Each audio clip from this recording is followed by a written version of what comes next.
Hello, I'm Mario Toneguzzi, managing editor of Canada's podcast, taking care of business today with Don Kottick, who is president and CEO of Sotheby's International Realty Canada. Thanks for joining us today, Don.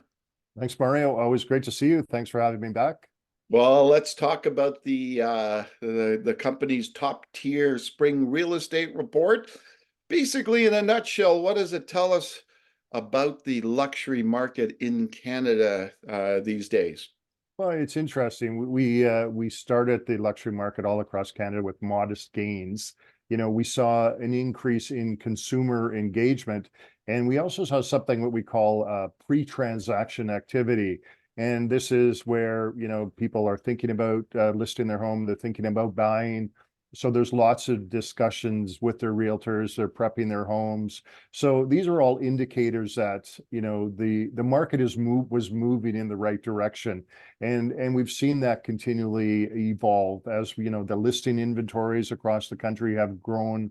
We've found that the buyers and sellers, the gap that was existing last time we talked, there was a disparative gap between the buyers and the sellers. Sellers are much more realistic in terms of what they're pricing their homes on the market.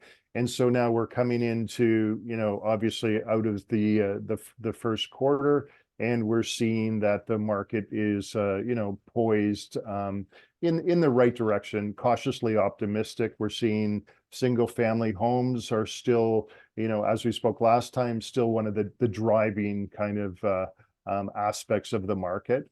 The one thing we have seen is with the cost of inflation, with all the government spending, obviously inflation, cost of living is very important to people, but it's put pressure on the carrying costs in the condominium space. So we're seeing that, people that would have previously considered condos are looking once again at single family home, which is putting more pressure on that aspect of the market. What about prices? What's happening with prices in the luxury market? Well, I think we're not seeing any dramatic increases, but once again, we've discussed in the past, we've had a chronic decade shortage of inventory. So that inventory shortage still exists. So we have pent-up buyer demand. We have a shortage of inventory, even though the inventory is starting to come on the market. And then we have a record number of immigrants that the federal government has brought in. They were anticipating 450. They brought in 1.5 million. So this all puts pressure on all aspects of the market. It puts pressure on the rental space, puts pressure on the resale space.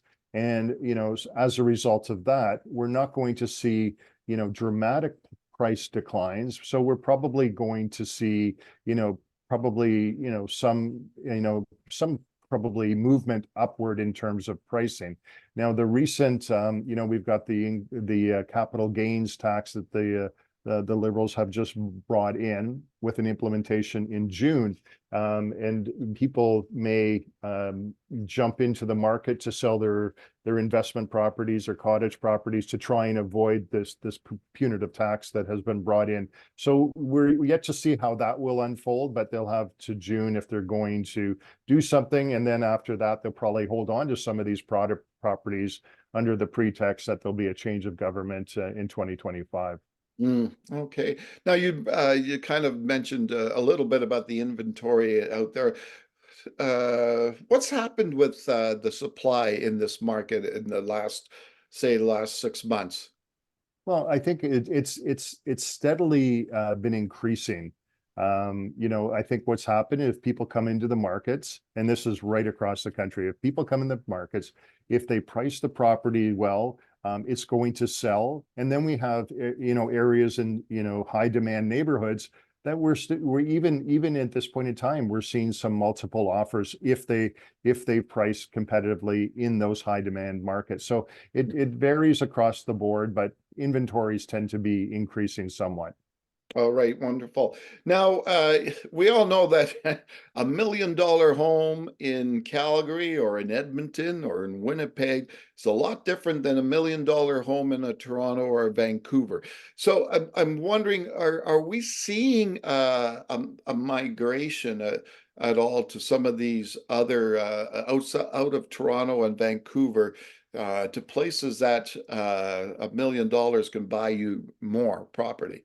Oh, absolutely. I think, one of the things where you are in Calgary, for instance, the interprovincial migration is definitely, causing a lot of people to reconsider relocating to Alberta. Obviously Montreal, out of the top major markets, is also for affordable relative to the Toronto and the Vancouver market. But we're really seeing, probably the biggest recipient of a lot of this market activity is Calgary, is Edmonton, is the Alberta market, because obviously the taxation situation is more attractive. It's a market that is really economically responding well at this point in time.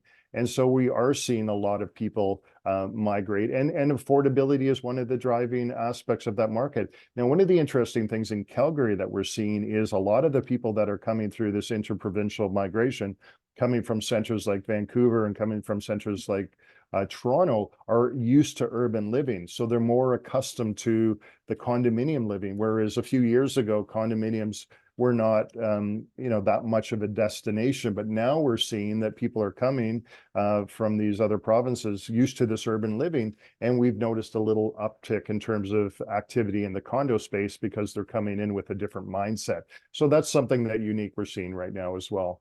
All right, wonderful. Well, thanks, Don, for joining us today. Always a pleasure, Mario, and look forward to seeing you again soon. All right, you bet. It was Don Kottick, who is president and CEO of Sotheby's International Realty Canada. I'm Mario Toneguzzi, managing editor of Canada's podcast, Taking Care of Business Today. Thanks for joining us.